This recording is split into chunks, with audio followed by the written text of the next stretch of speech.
Hey, beggar girl in the rain, begs the millionaire. Sir, can I sleep in your car tonight?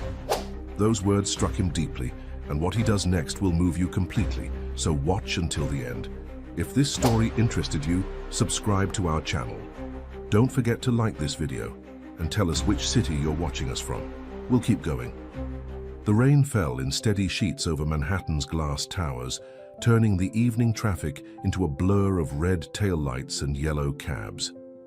Inside his Range Rover autobiography, Marcus Sterling absently adjusted his Italian silk tie while reviewing quarterly projections on his tablet. The latest acquisition of Sterling Enterprises was making headlines again, and tomorrow's board meeting would require his full attention. A gentle tap on the window interrupted his thoughts. Through the rain-streaked glass, he saw a small figure, a girl, probably no more than 12, drenched from head to toe in oversized clothes that hung like heavy curtains on her thin frame. Her eyes, large and dark, held a mixture of desperation and dignity that made him pause. The rational part of his brain, the part that had built a multi-billion-dollar empire, screamed at him to ignore her, just like he ignored the dozens of other street vendors and beggars that approached his car daily. But something was different about this one. She wasn't holding out a cup or a sign. She just stood there looking at him with those eyes that seemed to carry the weight of the world. Marcus found himself lowering the window slightly, against his better judgment. The sound of rain grew louder. "Sir, can I sleep in your car tonight?" The girl's voice was barely above a whisper, almost lost in the patter of raindrops. The request struck him like a physical blow. Not money for food, not spare change for shelter, but the simple, devastating request for a safe place to sleep. In his 20 years of building his corporate empire, no one had ever asked him for something so basic, so human. The traffic light turned green. Horns blared behind him. Marcus made a decision that would alter the course of both their lives. He unlocked the passenger door. The girl hesitated for a moment, as if she couldn't believe he'd actually agreed, then quickly slipped inside. Water dripped from her clothes onto the leather seat, but Marcus found he didn't care. She sat perfectly still, hands folded in her lap, as if trying to take up as little space as possible. "What's your name?" he asked, pulling away from the intersection. "Sarah," she replied, then added quickly, "I'll leave first thing in the morning. I promise I won't cause any trouble." Marcus glanced at her reflection in the rearview mirror. She was smaller than he'd initially thought, with sharp cheekbones and dark hair plastered to her face by the rain. There was something familiar about her features that he couldn't quite place. "Are you hungry?" he asked, already knowing the answer. Sarah shook her head, but her stomach betrayed her with a quiet growl. A ghost of a smile flickered across Marcus's face as he directed the car toward his favorite Italian restaurant in the Upper East Side. The maitre d' at La Famiglia did a double take when Marcus Sterling, one of New York's most eligible bachelors and a regular patron, walked in with a soaking, wet child in tow. But one look from Marcus silenced any questions. They were led to his usual private booth, and Sarah's eyes widened at the crystal chandeliers and Renaissance paintings that adorned the walls. "Order whatever you like," Marcus said, handing her a menu. She held it reverently as if it might dissolve in her hands. I don't want to be a burden," she whispered. "You're not," he replied, surprising himself with how much he meant it. "Everyone needs help sometimes." As Sarah cautiously ordered simple spaghetti with marinara sauce, Marcus found himself studying her more closely. There was an intelligence in her eyes that belied her circumstances, and her manners, though clearly unpracticed, suggested someone who had once known a different life. What he didn't know then was that this rain-soaked encounter was just the beginning. He couldn't have imagined how this simple act of kindness would ripple through his carefully constructed world, challenging everything he thought he knew about success, family, and the true cost of the empire he'd built. The night wrapped around them like a soft blanket as they ate in comfortable silence, the rain continuing its gentle symphony against the restaurant's windows. For the first time in years, Marcus felt something shift inside him, a crack in the armor he'd built around his heart, letting in a warmth he'd long forgotten existed. The following morning, Marcus woke to find Sarah tidying his penthouse's kitchen. She had somehow managed to figure out his complex coffee maker and had a fresh cup waiting for him. The sight stopped him in his tracks. This child, who had nothing, was trying to make herself useful instead of asking for more. "You didn't have to do this," he said, accepting the coffee. "I wanted to," she replied simply, wiping down an already spotless counter. "Thank you for letting me stay. I'll leave now." Marcus looked at her worn backpack by the door, so small it could barely hold a change of clothes, and made another impulsive decision. "Where will you go?" Sarah's hand stilled on the counter. "There are places," she said vaguely, but her voice wavered slightly. "Stay," he found himself saying, "at least until we can figure something out." Her eyes met his, suspicious and hopeful, all at once. Why? It was a fair question, one that Marcus himself couldn't fully answer. His assistant, Patricia Chen, arrived shortly after, stopping dead in her tracks at the sight of Sarah sitting at the breakfast bar, quietly eating cereal. "Mr. Sterling?" Patricia's voice held a mixture of confusion and concern. She'd been with him for 15 years, managing both his business and personal life with impeccable efficiency. This was definitely not in her carefully maintained schedule. "Patricia, clear my morning," Marcus said, finishing his coffee, "and find me the best family lawyer in the city." Patricia's eyes widened, but she quickly composed herself. "Of course. Anything else?" "Yes, we'll need some clothes for Sarah and school supplies." He glanced at Sarah, who was trying to make herself invisible behind her cereal bowl. "And perhaps a child psychologist." After Patricia left, clearly struggling to process this unexpected turn of events, Sarah spoke up. "You don't have to do any of this." "I know," Marcus replied, sitting beside her, "but sometimes we do things not because we have to, but because we should." The next few days passed in a blur of appointments and arrangements. The family lawyer, Elizabeth Blackwood, raised every possible red flag about taking in an unidentified minor. The child psychologist, Dr. Rivera, gently suggested that Sarah might have experienced significant trauma. Social services were notified. Background checks were initiated, and the wheels of bureaucracy began to turn. But what surprised Marcus most was how naturally Sarah seemed to fit into his life. She was quiet but observant, solving the New York Times crossword puzzle while he worked, asking thoughtful questions about his business calls, and somehow knowing when he needed silence. It wasn't until the end of the week that the first real challenge appeared. Marcus was in his home office when Patricia rushed in, looking concerned. "The press got wind of it," she said, handing him her tablet. The headline made his heart sink. "Sterling Enterprises CEO harboring mysterious child, scandal or salvation." The Sikh's article was filled with speculation and innuendo, questioning his motives and suggesting various unsavory scenarios. As he read, he could hear Sarah in the next room, humming softly while reading one of the books she'd found in his library. "What do you want me to do?" Patricia asked, already preparing for damage control. Marcus set down the tablet and looked out at the Manhattan skyline. His entire career had been built on careful calculation and risk management. Taking in Sarah had been the first truly spontaneous decision he'd made in decades. Now facing potential scandal and business repercussions, he should have been worried about shareholder confidence and stock prices. Instead, he found himself thinking about the way Sarah's face lit up when she discovered his collection of classic literature, how she left little thank you notes on his desk, and how she tried so hard not to be a burden that it broke his heart. "Call the board," he said finally. "I'll address this head-on." "Are you sure?" Patricia asked. "We could try to minimize the exposure, maybe send her to a proper facility until things quiet down." "No," Marcus cut her off, his voice firm. "She stays. Everything else we'll handle." As if on cue, Sarah appeared in the doorway, holding a worn copy of Great Expectations. Her eyes darted between Marcus and Patricia, and he could see her preparing herself for rejection, already reaching for her backpack. "Sarah," Marcus called softly, "how would you like to learn about business strategy? I could use a fresh perspective on this situation." The smile that slowly spread across her face was worth more than any stock portfolio he'd ever managed. As she settled into the chair across from his desk, Marcus realized that sometimes the biggest risks in life weren't about money or power. but about opening your heart to unexpected possibilities. The Sterling Enterprises boardroom fell silent as Marcus finished his presentation. 14 pairs of eyes stared at him with varying degrees of disbelief and concern. He had just spent 45 minutes explaining his decision to become Sarah's temporary guardian, laying out his plans for handling both the media situation and the legal implications.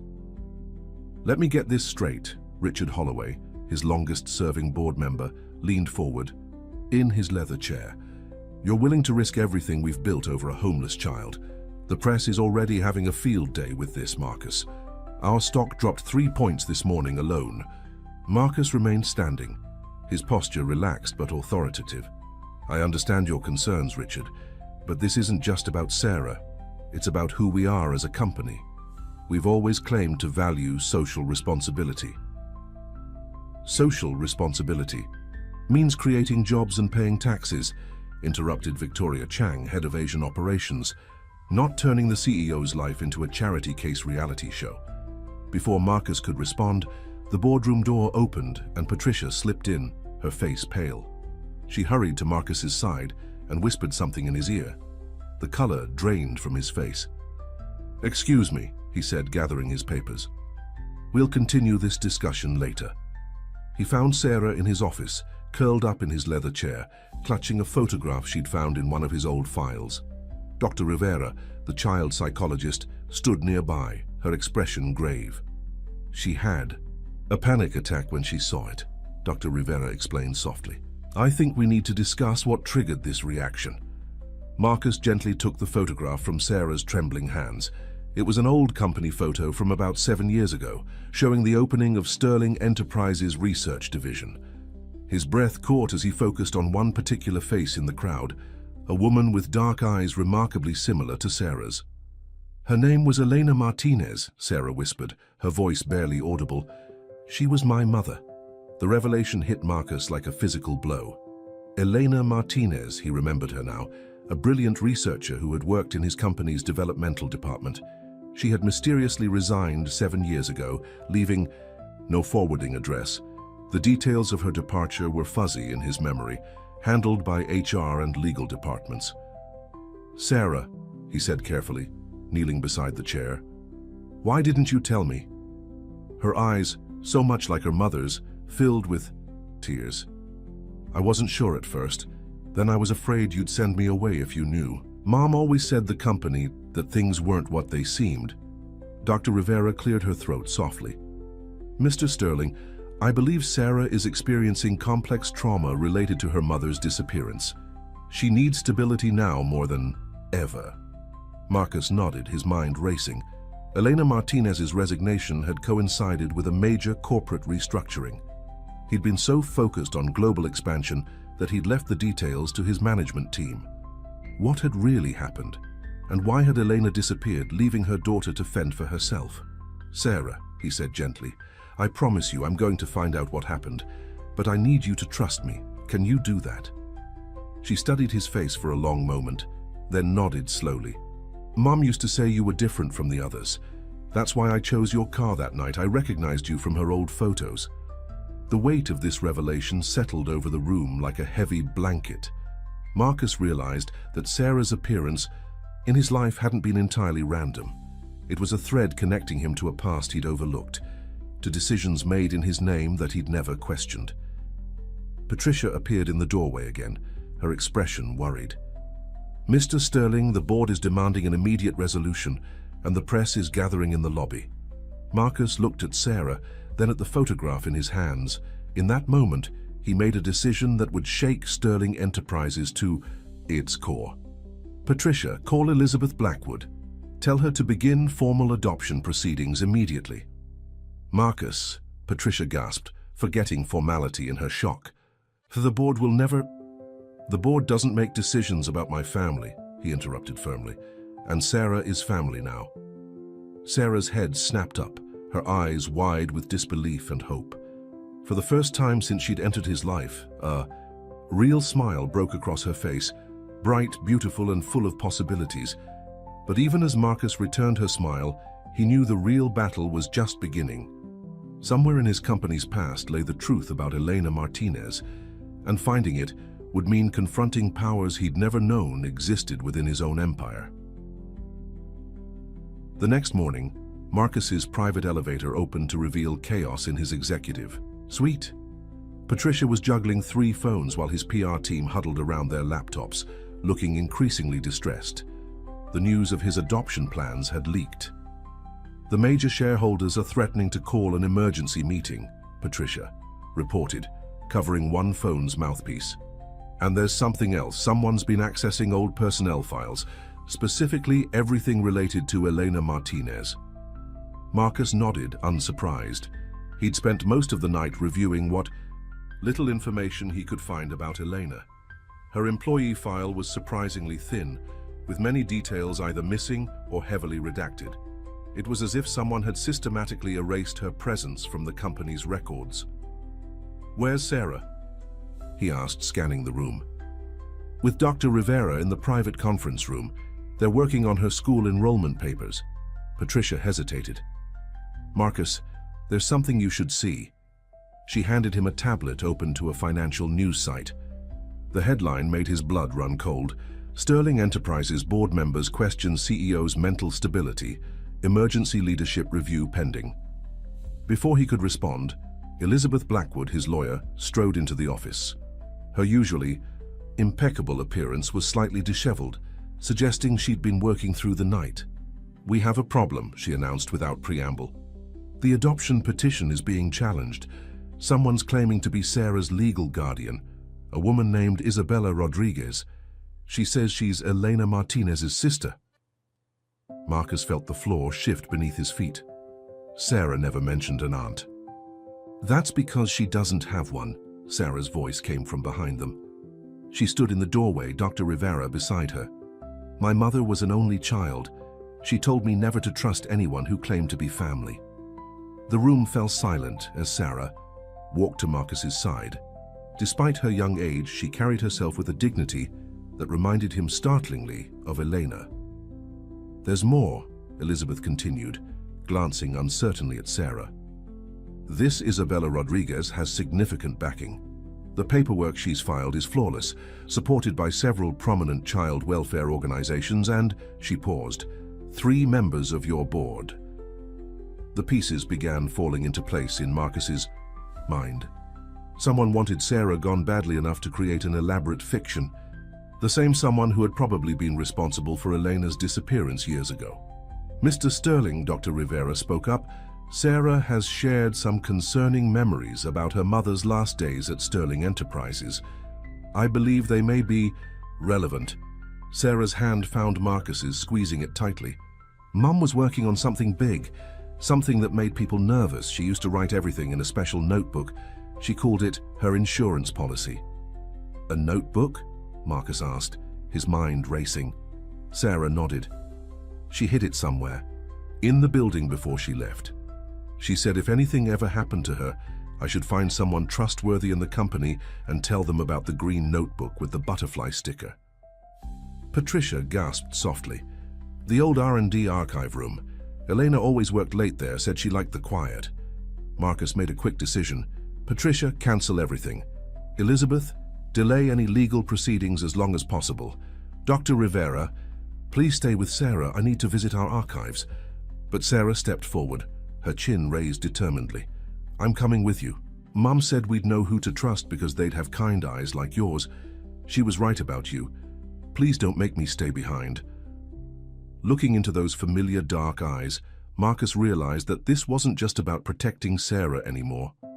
This was about uncovering the truth that Elena had tried to expose, a truth that some people would do anything to keep buried. "All right," he agreed, "but you stay close to me." As they walked toward the elevator, Patricia called out, "Marcus, the board meeting starts in an hour. If you're not there..." He turned back, his expression resolute. "Then they'll have to decide my fate without me. Some things are more important than keeping my job." The elevator doors closed on the sight of his empire potentially crumbling, but Marcus felt strangely peaceful. For the first time in years, he knew with absolute certainty that he was doing the right thing.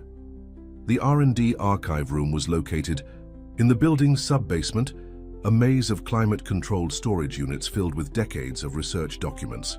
Marcus used his executive override to access the secure area, the fluorescent lights flickering to life as they entered. "Mom spent a lot of time here," Sarah whispered, her hand still firmly clasped in his. She said the answers were always in the details everyone else overlooked. Marcus surveyed the rows of metal shelving units stretching into the distance. "Do you remember anything specific about where she might have hidden the notebook?" Sarah closed her eyes, concentrating. She liked the butterfly section, something about metamorphosis being the perfect metaphor. The biotech division, Marcus realized. They were working on environmental adaptation projects 7 years ago. They made their way through the archive until they reached Section B7, marked Biological Technologies and Environmental Research. Sarah suddenly stopped, pointing to a shelf near the ceiling. "There," she said. "Mom always looked up there when she thought no one was watching." Marcus pulled over a rolling ladder and climbed up. The top shelf was dusty, filled with old bound reports and technical manuals. As he ran his hand along the back of the shelf, his fingers caught on something taped to the underside, a small key. "Sarah," he called down, "was there anything else about the notebook? Any other clues your mother might have given you?" "She had a butterfly collection in her office," Sarah replied. "Real specimens in glass cases. She donated them to the company before she left." Marcus descended the ladder, examining the key. It looked like it belonged to a display case or small cabinet. "Patricia," he spoke into his phone, "where did Elena Martinez's office butterfly collection end up?" There was a pause. Then Patricia's voice crackled through. "According to the inventory, it's in the executive floor's historical display room. But Marcus, the board meeting started 5 minutes ago. They're talking about invoking the emergency succession clause." "Keep them busy," he replied. "I'm close to something." The historical display room was a point of pride for Sterling Enterprises, showcasing significant artifacts from the company's past. They found the butterfly collection in a corner, 12 beautiful specimens mounted under glass, their wings spread in eternal flight. Sarah approached the display reverently, pressing her hand against the glass. Mom said butterflies reminded her that beautiful things take time and that sometimes you have to break free to become what you're meant to be. Marcus examined the display case carefully. Behind the mounted butterflies, he noticed a slight gap in the backing. The key fit perfectly into a hidden lock, and with a soft click, a concealed compartment opened. Inside lay a green notebook with a faded butterfly sticker on its cover. Before they could open it, a voice rang out from the doorway. "I'm afraid I can't let you read that." Richard Holloway stood there, flanked by 2 security guards. His usual genial expression was gone, replaced by something harder and colder. "The board has voted, Marcus. You've been temporarily relieved of your duties pending a psychological evaluation. This obsession with the girl and Elena Martinez's past, it ends now." Marcus stepped in front of Sarah, shielding her. "You knew about Elena all along, didn't you, Richard? What really happened 7 years ago?" "Progress requires sacrifice," Richard replied smoothly. "Eleanor understood that in the end. Don't make this harder than it needs to be." Sarah's hand slipped into Marcus's suit pocket, retrieving his phone. While everyone's attention was on the confrontation, she quickly snapped several photos of the notebook's pages. "The company's reputation is at stake," Richard continued. "Think about the shareholders, the employees who depend on us. All that risked for what? A child's fairy tales about her mother's conspiracy theories?" Marcus felt Sarah's small hand. Squeeze his? A silent signal that she'd finished photographing the crucial pages. He carefully slid the notebook back into its hiding place. "You're right, Richard," he said calmly. "The company's reputation is important. That's why I've already sent copies of everything we've found to every major news outlet in the country." Richard's face paled. "You're bluffing." "Am I?" Marcus smiled, though his heart was racing. "Would you like to test that theory? See how the public reacts to whatever Elena discovered? Or should we discuss this like reasonable people?" The tension in the room was electric. Sarah stood tall beside Marcus, her mother's daughter in every way, unafraid in the face of power. In that moment, Marcus knew that whatever was in that notebook, whatever truth Eleanor had tried to protect, it was worth fighting for. Richards. Next words would determine whether that fight would happen in the boardroom or in the court of public opinion. The next 24 hours transformed Sterling Enterprises into a corporate battlefield. Marcus and Sarah had been escorted from the building, but not before Sarah had managed to email the photographs to Dr. Rivera's personal account. Contingency plan they'd quietly arranged while examining the notebook. Now sitting in Elizabeth Blackwood's office, they watched the story unfold on multiple news channels. The headlines were explosive. Sterling Enterprises Research Division under investigation. Whistleblower's daughter returns. CEO fights board for truth. The photos Sarah took are game changers, Elizabeth said, spreading printouts across her desk. Elena documented everything: unauthorized genetic modification experiments, environmental impact cover-ups, systematic suppression of safety concerns. She built an airtight case. But why didn't she come forward? Marcus wondered aloud, studying the meticulous notes. Sarah, who had been quietly reading in a corner, looked up. She tried. The last entry in her journal, she had a meeting scheduled with you, but someone else showed up instead. Marcus felt a chill run down his spine. He remembered that day, vaguely. A calendar conflict, a last-minute rescheduling handled by his assistant. Not Patricia, he realized, but her predecessor, who had left the company shortly after Elena's disappearance. They isolated her, Sarah continued, her voice small but steady. Made her look unstable, paranoid, just like they're trying to do to you now. The television suddenly switched to breaking news. Isabella Rodriguez, the woman claiming to be Sarah's aunt, was giving an interview, tears streaming down her perfectly made-up face. "I just want my niece back," she pleaded to the cameras. "Mr. Sterling is using this poor child to deflect from his company's problems. Sarah belongs with family." Marcus reached for the remote, but Sarah stopped him. "Wait," she said. "Look at her hands." On the screen, Isabella was clutching a photograph, presumably of Elena. But Sarah was pointing at something else, the way the woman's fingers moved in a distinct pattern while she spoke. "Mom taught me about micro-expressions and body language," Sarah explained. "She said knowing how to read people might save my life one day. That tapping pattern, it's the same one Richard Holloway does when he's lying in board meetings." Marcus leaned forward, studying the footage more carefully. The mannerism was subtle but unmistakable, the same nervous tell he'd observed in Richard countless times over the years.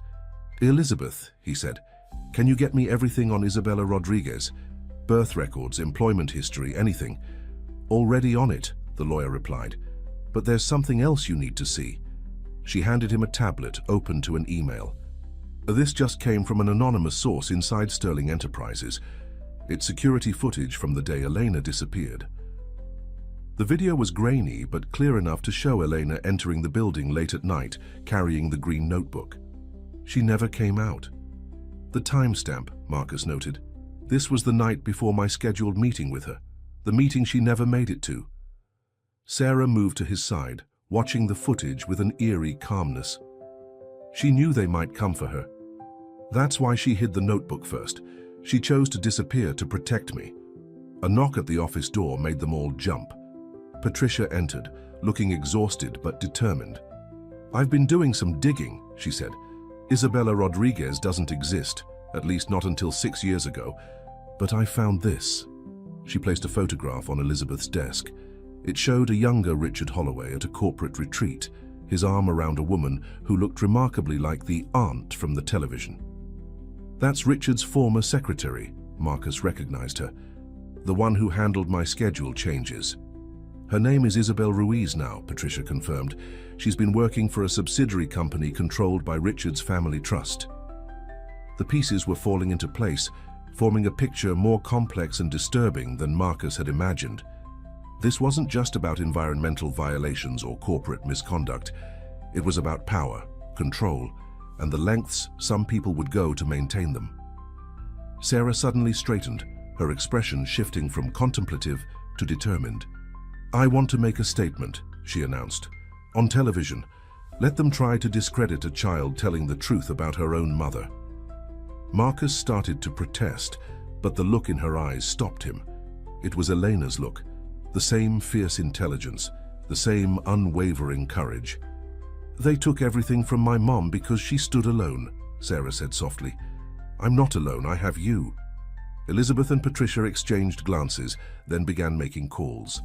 Within hours, they had arranged for Sarah to tell her story on the most respected news program in the country. As they prepared for the interview that would change everything, Marcus realized that his empire might crumble, his reputation might suffer, but something far more valuable had been built in their place, an unshakable trust between two people who had found each other in the rain. The television studio's green room was quiet, except for the soft hum of air conditioning. Sarah sat perfectly still while a makeup artist made final touches to her face, her eyes fixed on her reflection in the mirror. She looked older somehow, more like Elena than ever in the careful studio. "Lighting. You don't have to do this," Marcus said softly, standing behind her. "We can find another way." Sarah met his eyes in the mirror. "Mum always said that secrets grow in the dark. It's time to turn on the lights." Catherine Bennett, the veteran news anchor known for her uncompromising interviews, entered the room. Her presence commanded attention, but when she saw Sarah, her expression softened. "Are you ready?" she asked, sitting down beside the girl. "Remember, you can take your time. Just tell your story as you remember it." Sarah nodded, smoothing her navy blue dress, a miniature version of the professional attire Eleanor used to wear. "I'm ready." The studio lights were bright and hot as Sarah took her seat across from Catherine. Marcus watched from just off camera, his heart pounding. Elizabeth and Patricia stood beside him, all of them aware that the next hour would change everything. "Good evening," Catherine began, looking directly into the camera. "Tonight, we bring you an exclusive interview that may shake one of America's largest corporations to its core. With us is Sarah Martinez, the 12-year-old daughter of former Sterling Enterprises researcher Elena Martinez, and the child at the center of a growing controversy surrounding CEO Marcus Sterling." Sarah sat straighter as Catherine turned to her. "Sarah, tell us how you ended up at Marcus Sterling's car that rainy night." "I chose him," Sarah replied, her voice clear and steady. "I'd been watching the building for weeks, learning the patterns. Mom taught me to be observant, to look for the right moment, the right person. She had Mr. Sterling's picture in her journal with a note that said he doesn't know but he might listen. What exactly didn't Mr. Sterling know?" Sarah took a deep breath. "That his company was hurting people. Mom found evidence that some of Sterling's environmental research projects were making people sick in testing areas. When she tried to report it, they started watching her, following her, making her look crazy." Catherine leaned forward. "These are serious allegations. Do you have proof?" Mom documented everything in her green notebook. Dates, names, test results. She hid it in the building before she disappeared. She knew they might come for her, so she made sure the truth would survive. "And where is your mother now, Sarah?" A flicker of pain crossed Sarah's face. "I don't know. The last time I saw her, she hugged me and said sometimes the bravest thing you can do is walk away. She left me with people she trusted, but they started disappearing too. That's when I learned to survive on my own." The interview continued, with Sarah methodically laying out the evidence they'd discovered. She explained the fake aunt, the board's manipulation, the years of corporate cover-ups. Her voice never wavered, even when describing her months on the street. But it was her description of Marcus that caught everyone off guard. "He could have ignored me that night," she said, glancing at him off camera. "Most people did, but he looked at me the same way Mom used to, like I was a person, not a problem. He listened, he helped, and when he found out who I really was, he didn't run away. He promised to find the truth, even though it might cost him everything." Catherine's expression was gentle but probing. "Some people suggest Mr. Sterling is using you to distract from corporate problems. How do you respond to that?" Sarah's eyes flashed with her mother's fire. "Mr. Sterling built this company to help people. Mom believed in that mission, That's why she tried to stop the ones who were corrupting it. They're the ones using me, pretending to be my family, trying to shut us up. But Mom taught me that the truth always finds its way out, like a butterfly emerging from its chrysalis. The metaphor hung in the air, powerful in its simplicity. Catherine turned to the camera. After the break, we'll hear from corporate governance, experts about the implications of Sarah's revelations, and we'll examine the evidence supporting her claims. As the studio lights dimmed for the commercial break, Sarah remained perfectly composed. But when Marcus approached her, she finally allowed herself to tremble slightly. "You did beautifully," he whispered, squeezing her shoulder. "They'll come after us harder now," she replied softly. "Let them try," Marcus said, his voice firm. "We've got something they don't." Sarah looked up at him questioningly. "The truth," he smiled, "and each other." What they didn't know yet was that across the city, in thousands of homes and offices, Sarah's words were already sparking a revolution. Sometimes the smallest voice carries the greatest power, especially when it speaks from the heart. The response to Sarah's interview was immediate and overwhelming. By morning, Sterling Enterprises' stock had plunged. Social media was ablaze, with Mahi Justice for Elena hashtags, and protesters gathered outside the corporate headquarters demanding answers. Marcus and Sarah watched the chaos unfold from the safety of his penthouse, which had become a makeshift command center. Elizabeth coordinated, with a team of lawyers, while Patricia managed the flood of media requests. Dr. Rivera stayed close to Sarah, monitoring her stress levels after the emotional strain of the interview. "Look at this," Patricia said, turning her laptop around. Former Sterling Enterprises employees were coming forward with their own stories, corroborating Eleanor's documentation. Scientists, researchers, administrative staff, each adding pieces to the puzzle Elena had tried to solve. "Mr. Sterling," Dr. Rivera called from the living room where she'd been watching Sarah. "I think you should see this." Sarah sat cross-legged, on the floor surrounded by printouts of emails and documents that supporters had sent in. She was organizing them with the same methodical precision her mother had shown in her research, creating complex patterns that only she seemed to understand. "Mom used to do this," she explained, not looking up. "She called it pattern recognition. When you lay everything out, the connections become clear." She pointed to several documents. "These people all transferred to subsidiary companies within 3 months of raising concerns, and these facilities where the testing happened, they all trace back to shell corporations owned by the same investment group." Marcus knelt beside her, studying the patterns she'd identified. Richard's family trust, he realized. They've been using Sterling's resources and reputation to run unauthorized experiments through shadow companies. A breaking news alert interrupted them. Isabella Rodriguez, now exposed as Isabel Ruiz, had been caught trying to leave the country. More surprisingly, she'd turned herself in to federal investigators, offering to testify about years of corporate misconduct. "She's scared," Sarah observed, watching the footage. "Not of legal trouble, but of something else. Look at how she keeps glancing over her shoulder." Before Marcus could respond, his private elevator chimed. Patricia moved to block the entrance, but the doors opened to reveal Victoria Chang, the board member who had been one of his harshest critics. "I came alone," she said, holding up her hands, "and I came to help." The room tensed, but Sarah studied the woman carefully before saying, "She's telling the truth." Mom mentioned her in the notebook. She tried to support the initial investigation but was threatened into silence. Victoria's eyes widened. "How did you... Elena said you were special, but..." She composed herself. "Yes, they threatened. My family. But after seeing Sarah last night, I couldn't stay quiet anymore.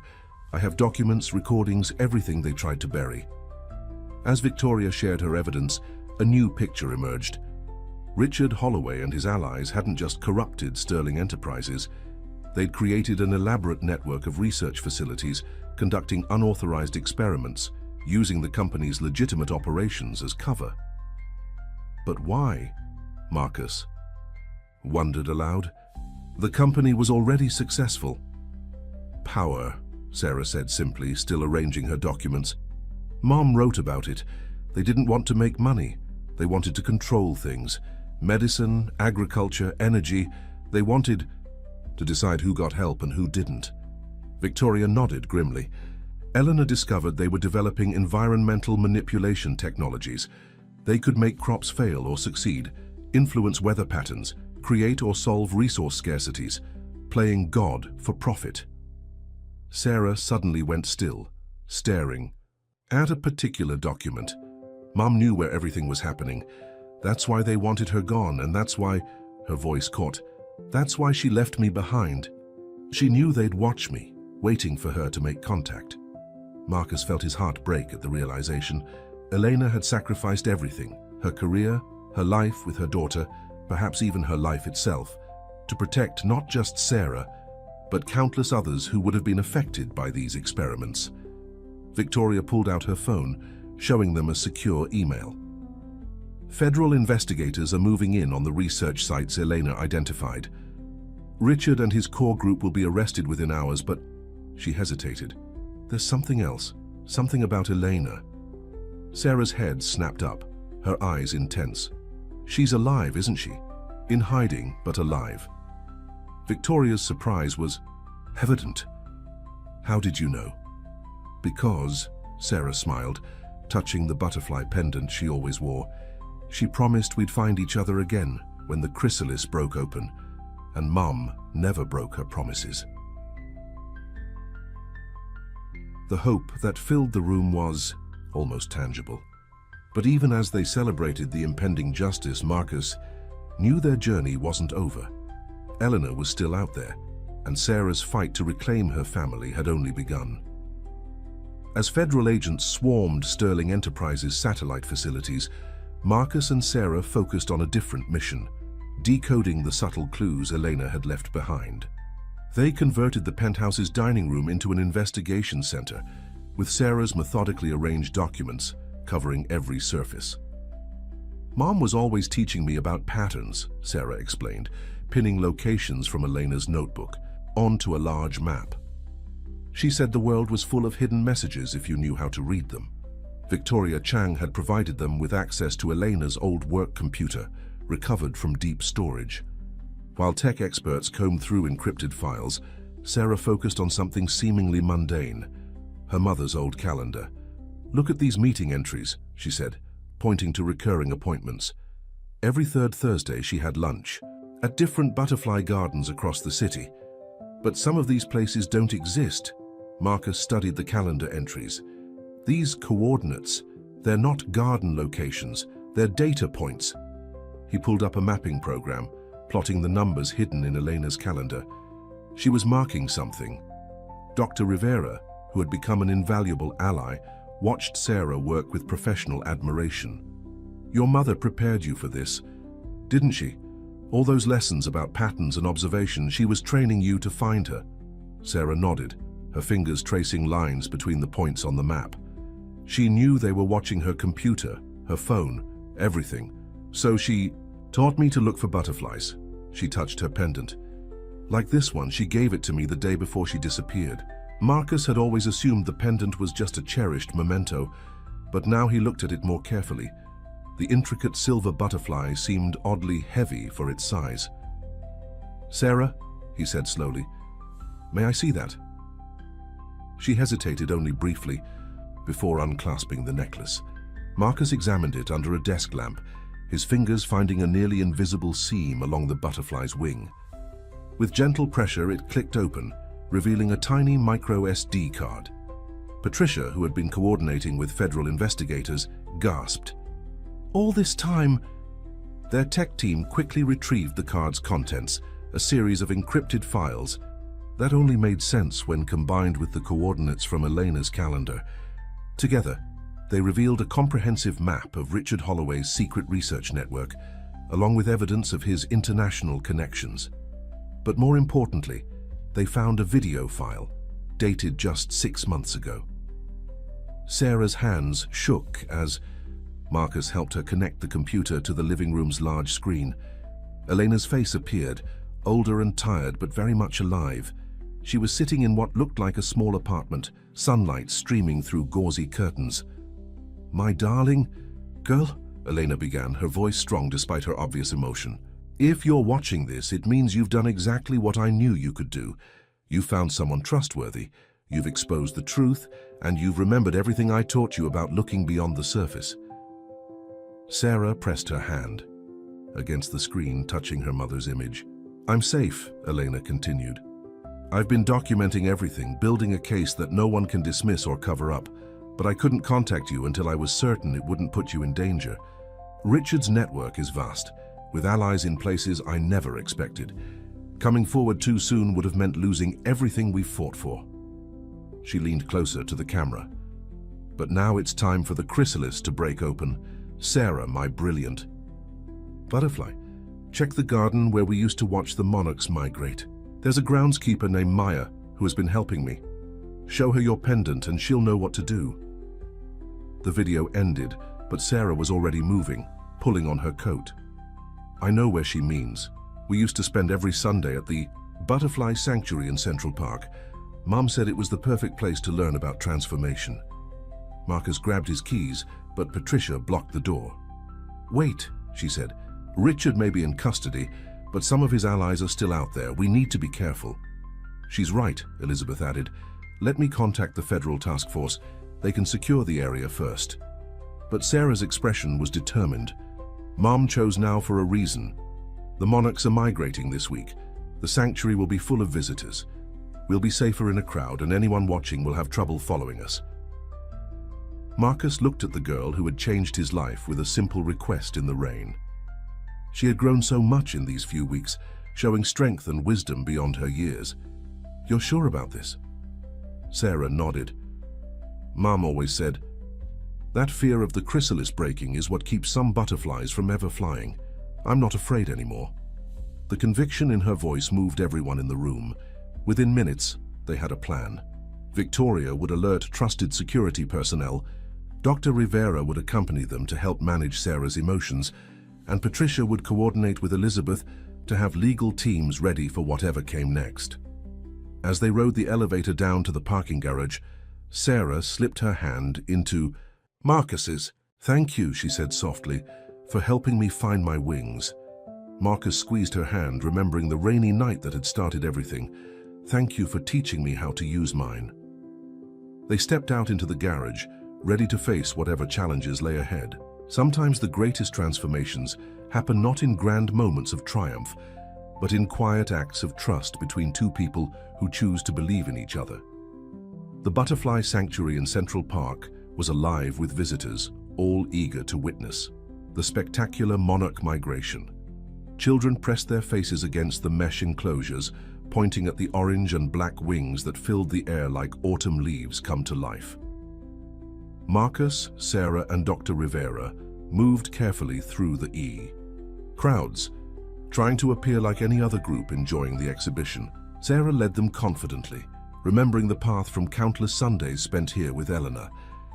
Maya usually works in the chrysalis chamber, Sarah whispered, heading toward a quieter section of the sanctuary.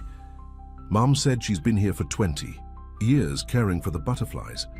The chrysalis chamber was a peaceful space, its walls lined with hanging cocoons in various stages of transformation. A woman in her 60s wearing the sanctuary's green uniform was carefully monitoring the temperature controls. When she turned and saw Sarah, her eyes widened in recognition. Without a word, Sarah showed her the butterfly pendant.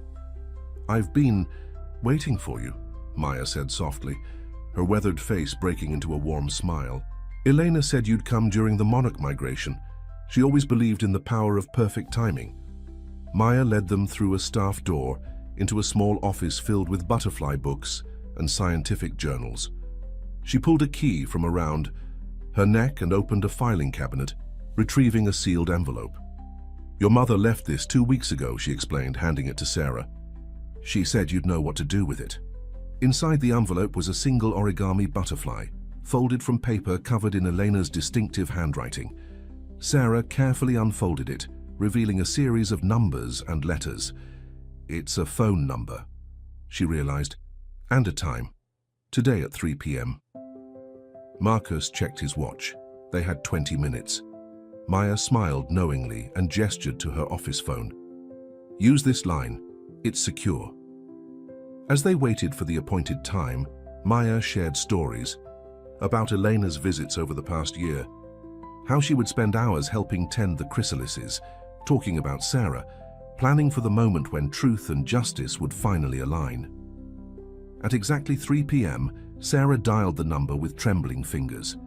It rang twice before a familiar voice answered. "My darling butterfly." Sarah's breath caught. "Mum?" "Yes, sweetheart. I'm here, and I'm coming home." Tears streamed down Sarah's face as Elena explained. She was already in New York, waiting in a safe house until federal agents confirmed that all of Richard's accomplices had been apprehended. By evening, they would be reunited. "Mr. Sterling," Elena said, "I hear you've been taking good care of my daughter." Marcus smiled, his own eyes moist. "Actually, she's been taking care of me." Elena's laugh was warm and real. "She has that effect on people. Thank you for being the person I hoped you would be, someone who could see the truth and wouldn't be afraid to fight for it." As they finished the call, Maya approached with a container. Inside was a newly emerged monarch butterfly, its wings still soft and new. "Perfect timing," Maya said. "Would you like to release it?" Sarah nodded. They moved to the sanctuary's release chamber, where Maya carefully transferred the butterfly to Sarah's palm. For a moment it sat there, adjusting to its new freedom. "Mom said that butterflies remember who they are, even after everything changes," Sarah whispered. "That's how they find their way home." The monarch's wings caught the sunlight as it took flight, joining its migrating cousins in the autumn air. Sarah watched it soar, her face glowing with joy and anticipation. Marcus stood beside her, marveling at how this remarkable child had transformed not just his life, but his entire understanding of what truly mattered. His company would rebuild, stronger and more ethical than before. His reputation would recover, shaped by integrity rather than power.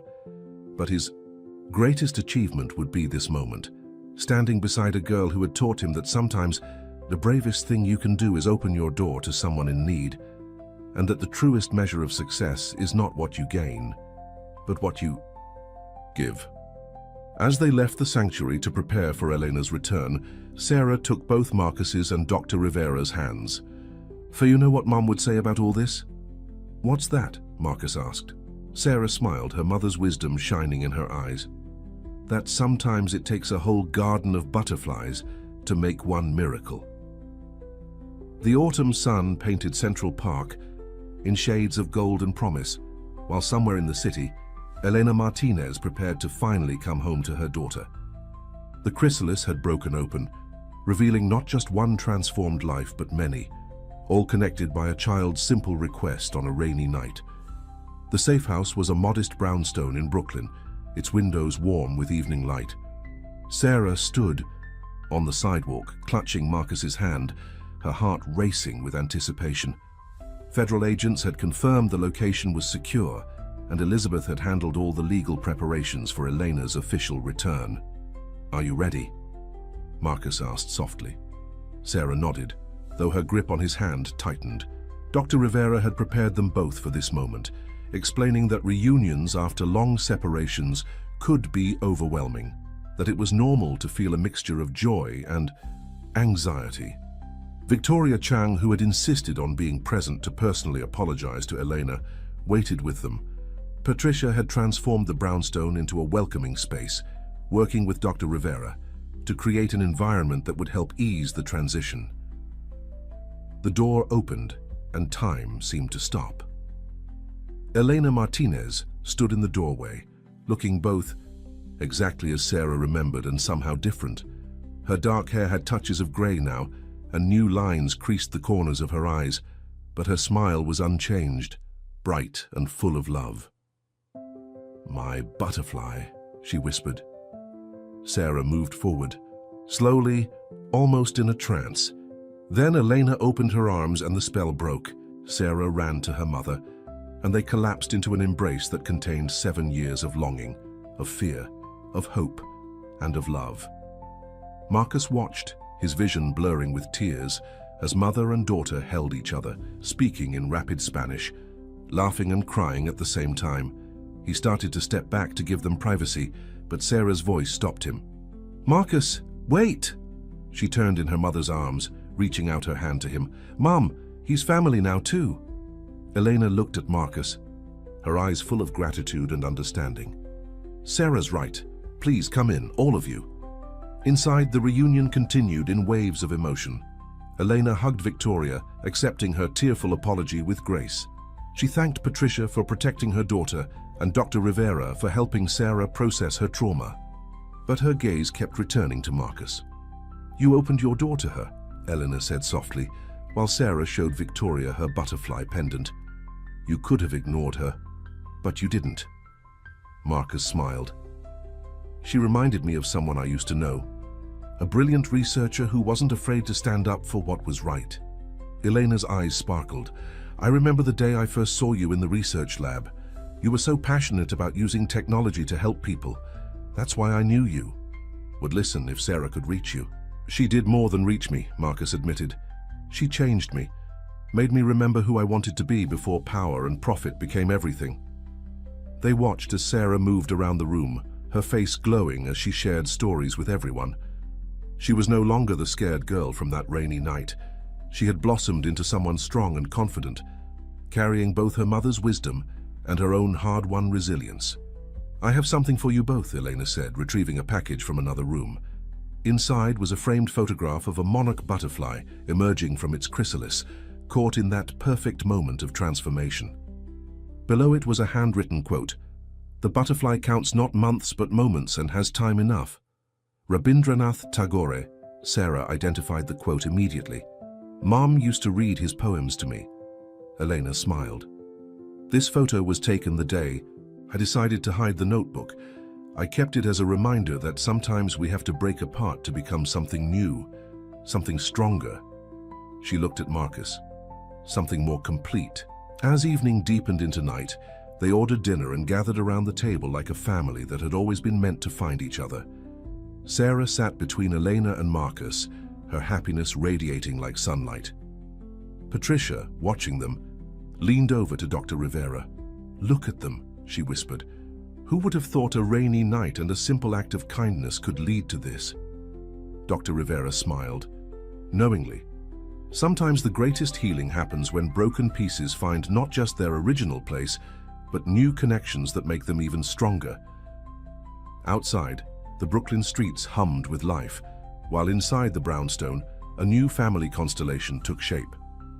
Elena shared stories of her time in hiding, working with trusted allies to document the truth. Sarah told her mother about all the ways Marcus had protected and believed in her, and Marcus listened, understanding that his life's greatest achievement wasn't the empire he'd built, but the family he'd helped restore.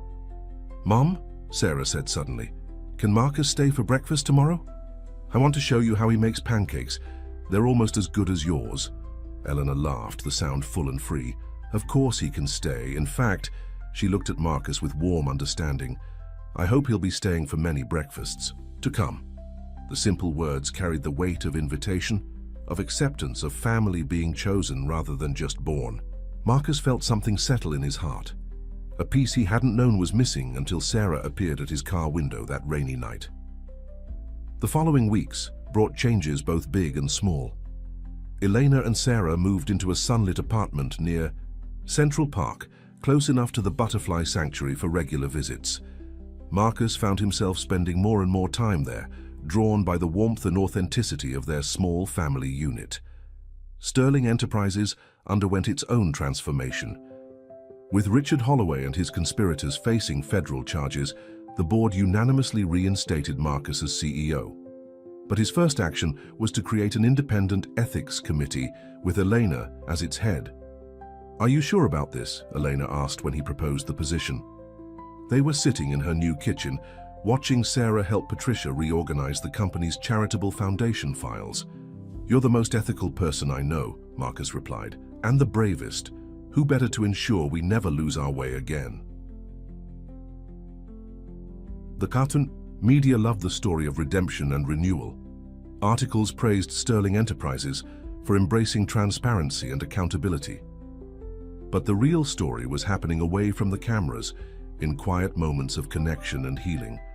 like the Sunday morning when Marcus arrived for breakfast to find Elena teaching Sarah advanced biochemistry at the kitchen table, or the evening when Sarah fell asleep on the couch during movie night, her head on Marcus's shoulder and her feet in her mother's lap. Dr. Rivera continued working with them, helping them navigate their unique family dynamics. "It's remarkable," she told Marcus. During one session, "Sarah's showing none of the traditional trauma responses we often see in reunification cases. She's integrated both her experiences of loss and her new connections beautifully. She's resilient," Marcus said proudly, "like her mother. And like her father figure," Dr. Rivera added with a knowing smile. The word caught Marcus off guard, but it felt right. He had never planned on being a parent, had never imagined himself in this role. Yet somehow Sarah had carved out a space in his heart that he never knew existed. One morning, he arrived at the apartment to find Sarah and Elena surrounded by photographs and craft supplies. "We're making a family tree," Sarah explained, showing him their creation. "But not a regular one. We're making it like a butterfly garden, with different branches for different kinds of family. Not just blood relatives, but heart relatives too." Marcus's throat tightened as she pointed to a branch where she'd placed his photo, decorated, with silver and blue butterflies. "This is the branch for people who choose to love us," she said. "It's just as important as any other branch." Eleanor watched them with soft eyes. "Family is like a butterfly's migration path," she said. "It's not always the straightest line that gets you home. Sometimes it's the unexpected route that leads you exactly where you need to be." Later that week, Marcus had his own surprise for them. He took them to his penthouse where Patricia was waiting with a team of designers. "I'm thinking of moving," he announced. "This place never felt like a home until Sarah came along. Now, it feels too corporate, too cold." He handed Eleanor and Sarah each a key. "Would you help me find somewhere warmer? Somewhere with enough room for 3 people who like pancake breakfasts and butterfly gardens?" Sarah's eyes lit up. "Can we have a real garden, with flowers that attract monarchs?" "Of course," Marcus smiled. "And maybe a library for all your books and a laboratory where your mum can work from home sometimes." Elena touched his arm gently. "Marcus, are you sure? This is a big step." He looked at them both, the brilliant woman who had risked everything for truth, and the extraordinary girl who had shown him what courage really meant. "I've never been more sure of anything." That evening, they sat on Marcus's balcony, watching the sunset paint the city in shades of gold and promise. Sarah was explaining to Patricia her ideas for the new house's garden, while Eleanor worked on preliminary plans for Sterling Enterprises' new environmental protection initiatives. Marcus looked at them, this unexpected family that had found him on a rainy night.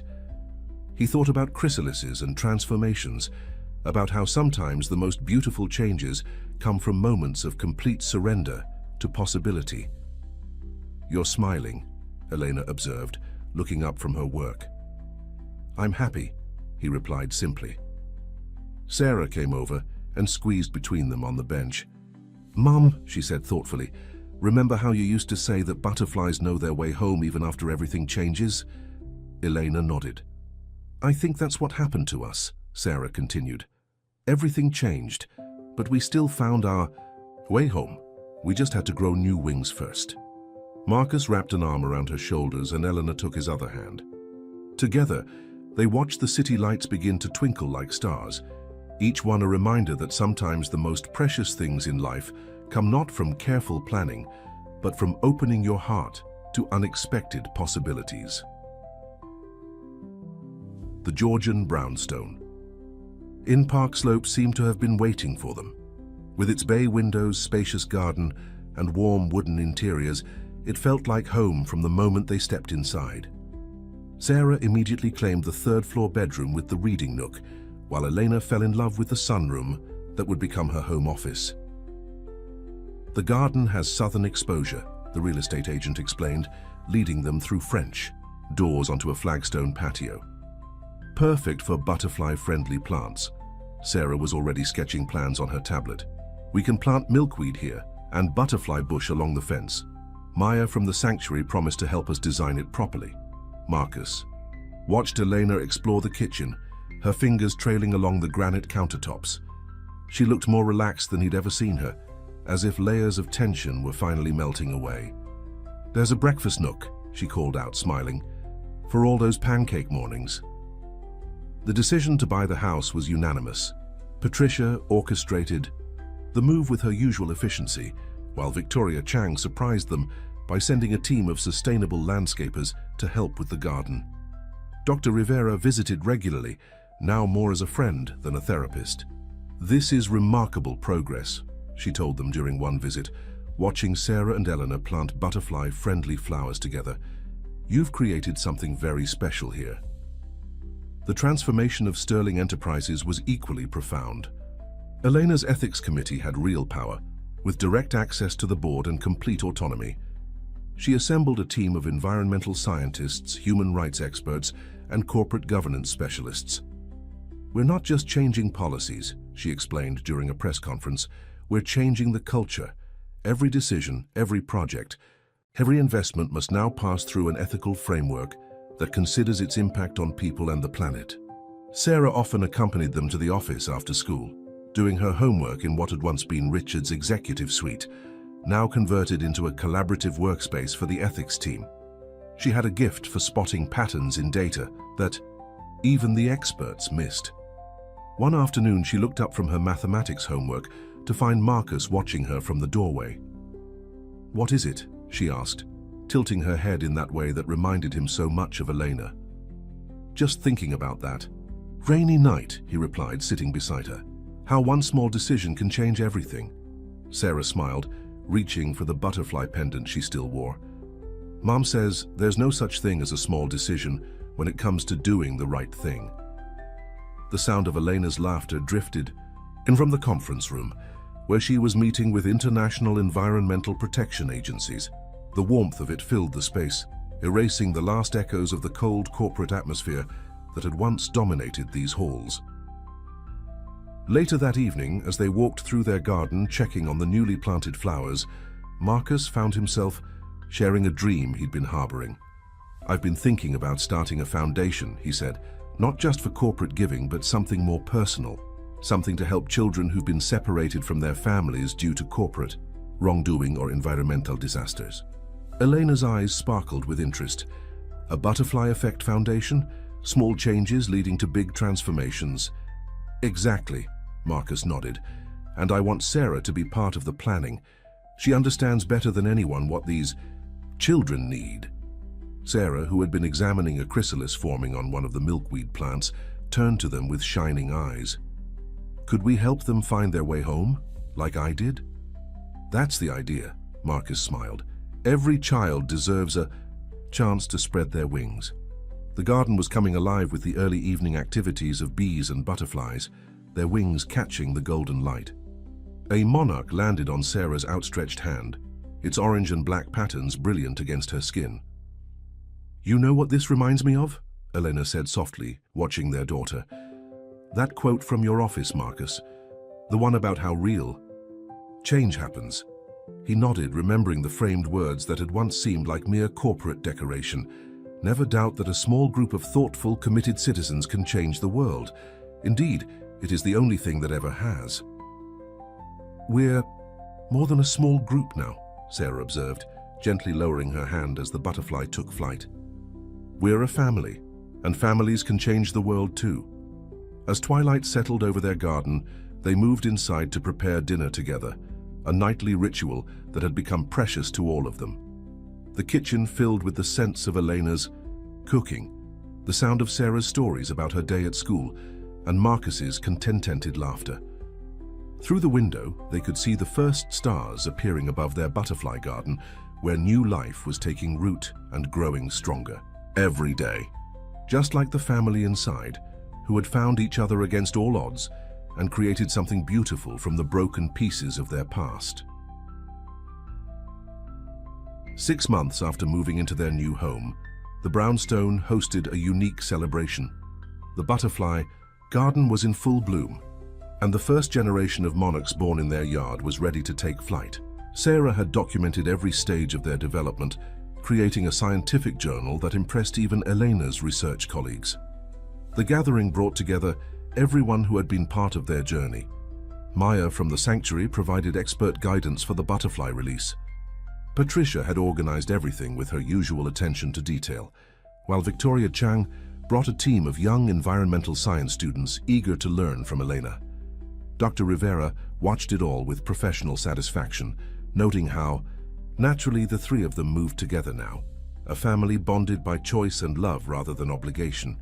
The transformation isn't just in the garden, she observed to Elizabeth Blackwood, who had become a close friend to them all. Look at how they've grown together. Indeed, the changes were remarkable. Eleanor had reclaimed her confidence as a scientist and mother, her research now focused on positive environmental innovations.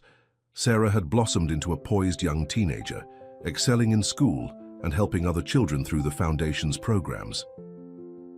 And Marcus had discovered a kind of happiness he'd never known existed.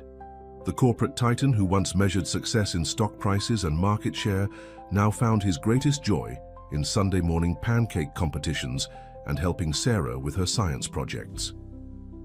"Everyone ready?" Sarah called out, gathering the group around the garden. She held a mesh enclosure containing the newly emerged butterflies, their wings still soft and new. Eleanor stood on one side of her, Marcus on the other. Together they opened the enclosure, watching as the monarchs took their first flight into the warm afternoon air. "Beautiful," Eleanor whispered, squeezing Sarah's hand. "Like watching your children leave the nest," Marcus added softly. Sarah looked up at him, her eyes bright. "But these ones will come back. The garden will always be here for them." The symbolism wasn't lost on anyone. The garden, like their family, had become a safe haven, a place where transformation was celebrated and new beginnings were always possible. Later, as their guests mingled over refreshments, Marcus found Elena in her home office, looking at the framed photograph of the emerging butterfly, the one she'd kept during her years in hiding. "Penny, for your thoughts?" he asked, joining her. "I was just thinking about cycles," she replied. "How everything in nature moves in patterns of renewal and growth.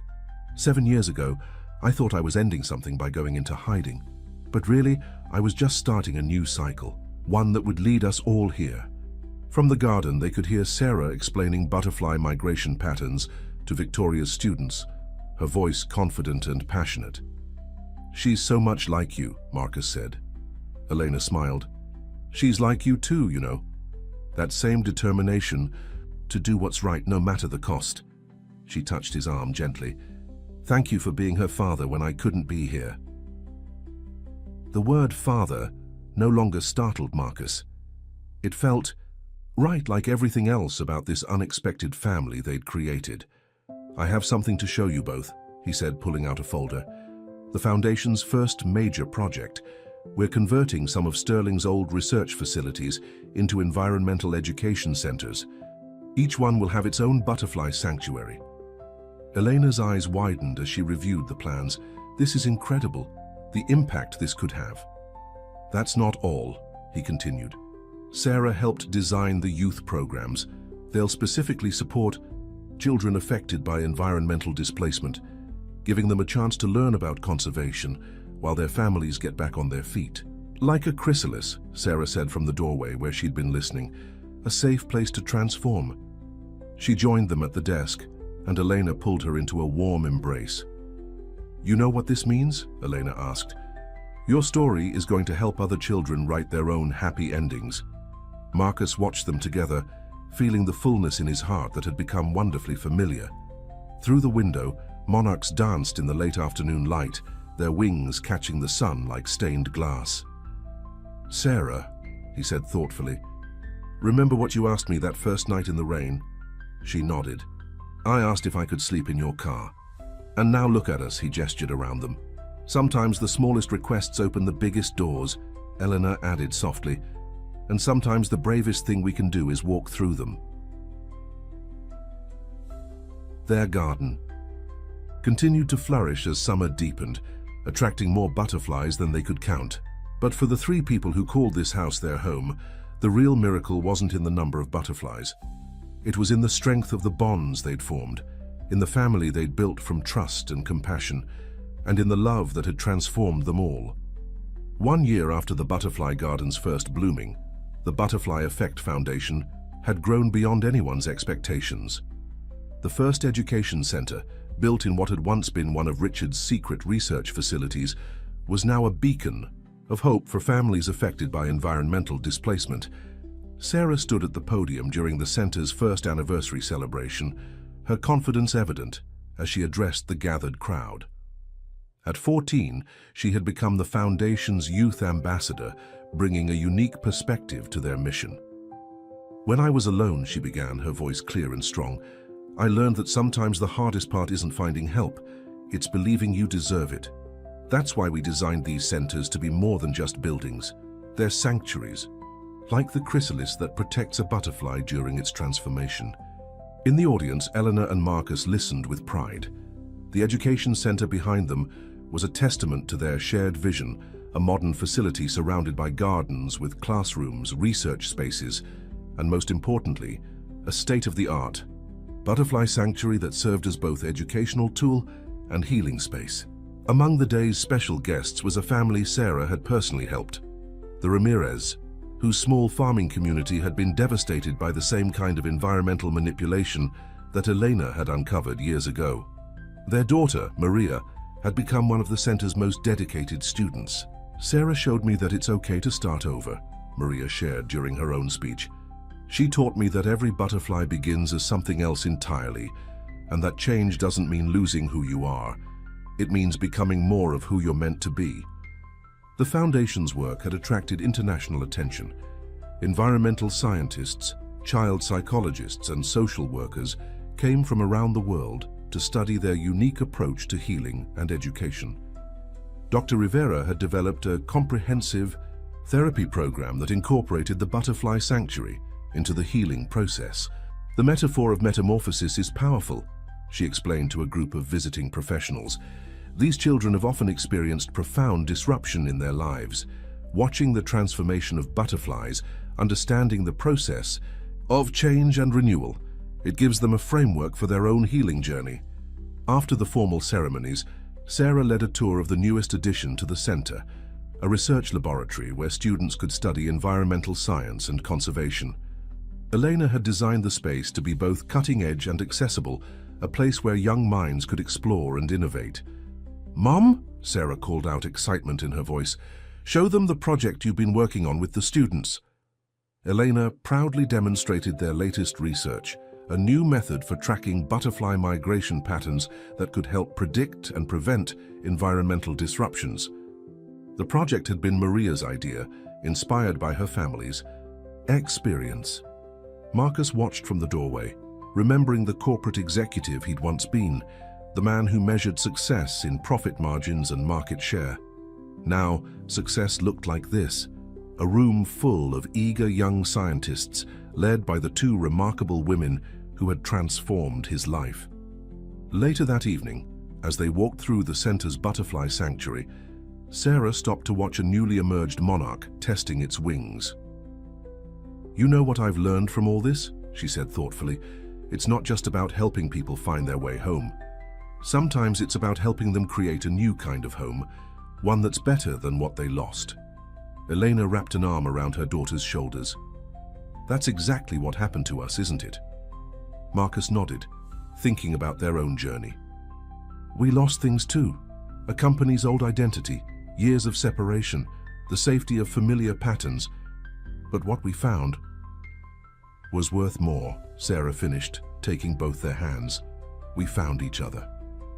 The sanctuary's glass ceiling revealed a sky painted in sunset colors, while all around them butterflies moved in gentle patterns, their wings catching the last light of day. In one corner, Maria was showing her younger siblings how to use a microscope, her face glowing with the joy of discovery. "The Foundation's board meeting is next week," Marcus mentioned casually. "They're very interested in your proposal for expanding the youth science program." Sarah's eyes lit up. "Really? Even the international sites?" Elena smiled knowingly.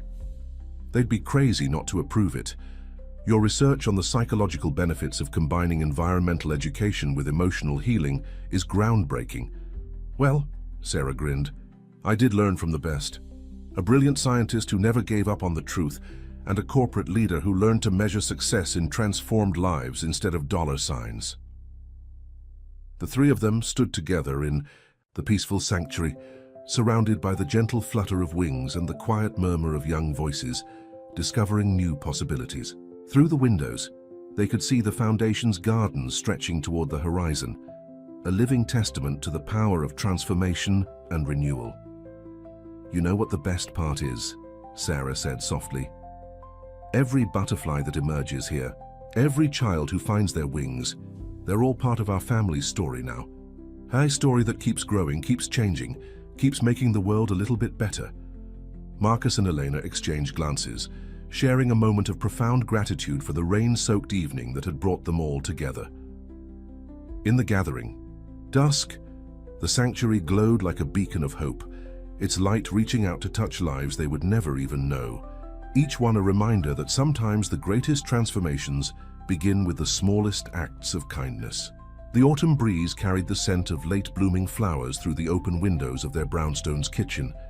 Sarah sat at the counter, surrounded by college brochures, while Eleanor prepared her famous chamomile tea. Marcus pretended to work on his tablet, but he kept stealing glances at the university materials.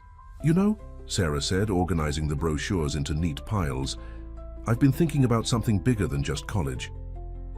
Elena and Marcus exchanged curious looks. At 15, Sarah had already accomplished more than many adults: running, youth programs at the Foundation, co-authoring research papers with Elena, and helping Marcus reshape Sterling Enterprises' approach to corporate responsibility. I want to create a scholarship program, she continued, for children like Maria and others we've met through the Foundation, not just for college, but for complete educational journeys, from environmental science summer camps all the way through graduate studies. Marcus set down his tablet. Tell me more. Sarah's eyes sparkled with enthusiasm as she outlined her vision. We'll call it the Chrysalis Scholars Program. It's not just about funding, it's about creating a network of support, mentorship, and practical experience. Each scholar will be connected with researchers, environmental organizations, and corporate partners committed to ethical practices. Eleanor wrapped her hands around her tea mug, smiling. Like a butterfly effect of education, each scholar becoming a catalyst for positive change in their own community. Exactly. Sarah pulled out her notebook. She still preferred paper for her most important ideas. And here's the best part. Each scholar will help design and implement an environmental restoration project in their home community. We'll turn brain drain into brain gain. Marcus studied the preliminary plans she'd sketched out. The level of detail was impressive. From funding structures to mentorship frameworks, everything had been carefully considered. You've really thought this through, he observed proudly. I had good teachers, Sarah replied, glancing at both of them. A mother who taught me that knowledge is power, and a father who showed me that power is meant to be shared. The word father still filled Marcus's heart with warmth. Their family might not have come together in the traditional way, but its bonds were unshakable. Elena reached for Sarah's notebook, adding her own notes in the margins.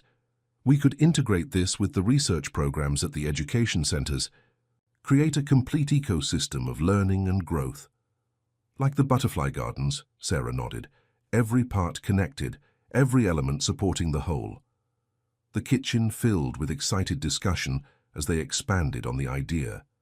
Patricia, arriving for their weekly family dinner, found them surrounded by papers and possibilities. Should I come back later? She teased, setting down the dessert she'd brought. No, stay, Sarah exclaimed.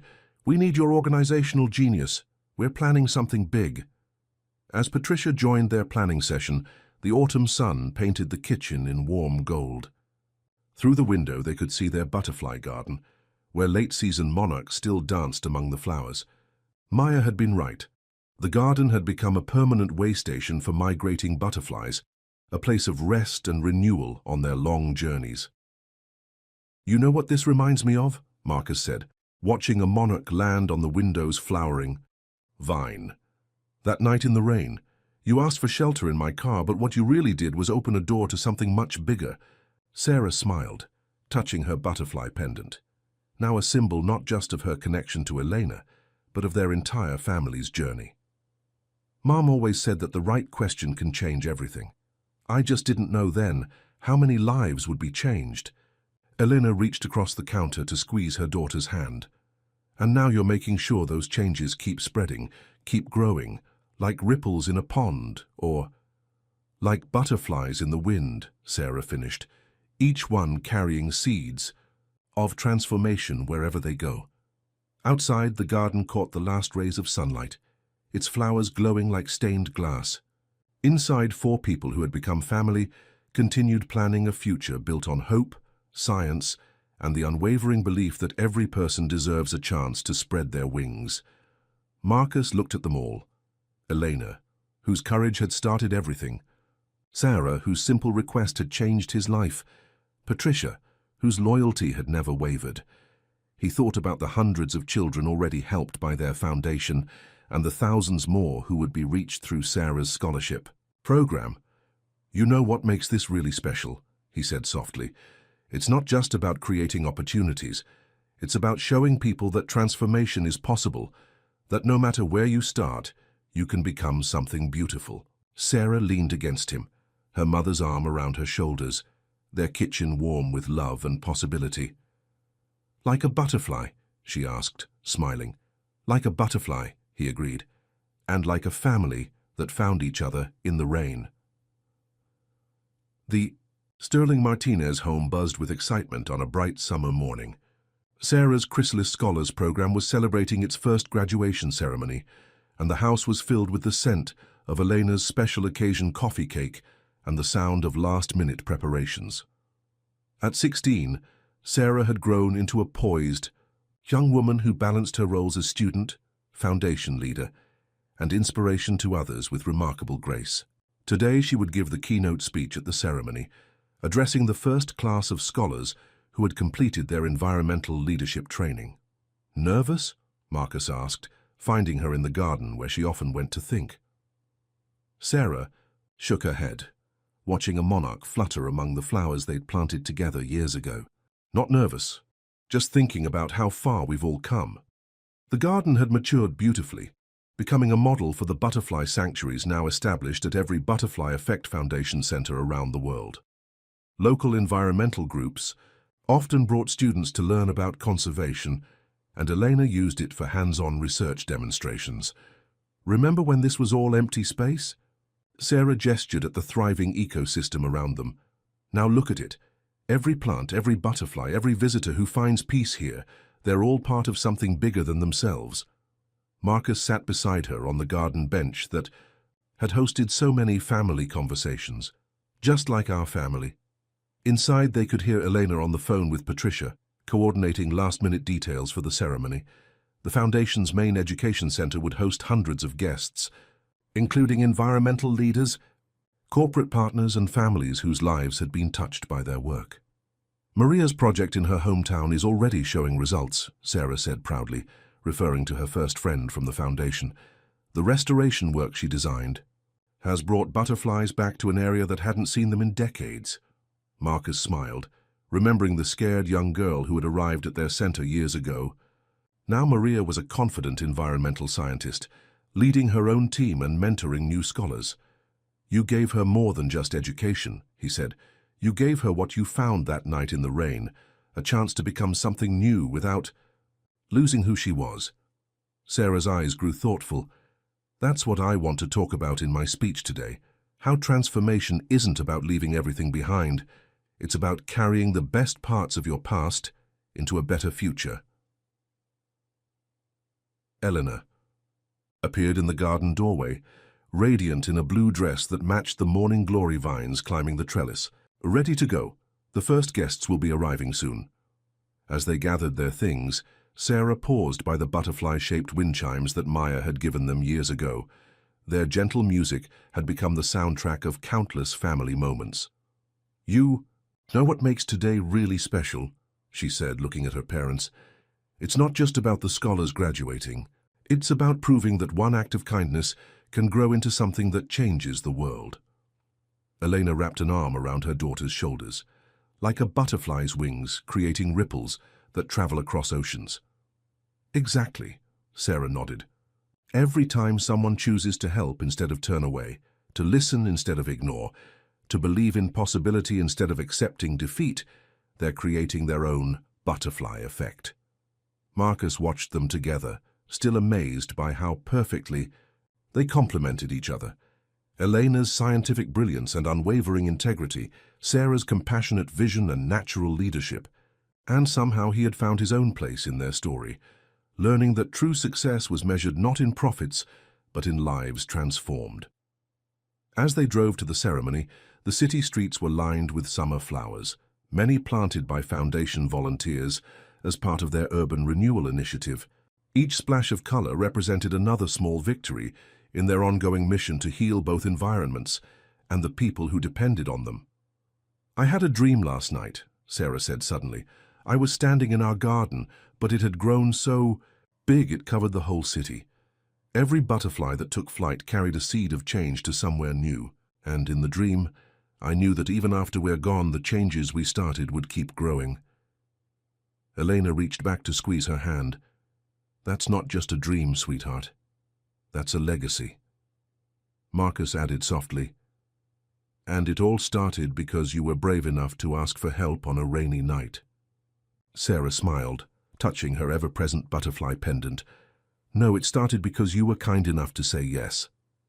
The education center came into view, its modern architecture softened by climbing vines and flowering plants. Hundreds of butterflies danced in the gardens surrounding the building, a living testament to nature's resilience and beauty. Inside, the first chrysalis scholars waited to receive their certificates and begin their own journeys of transformation.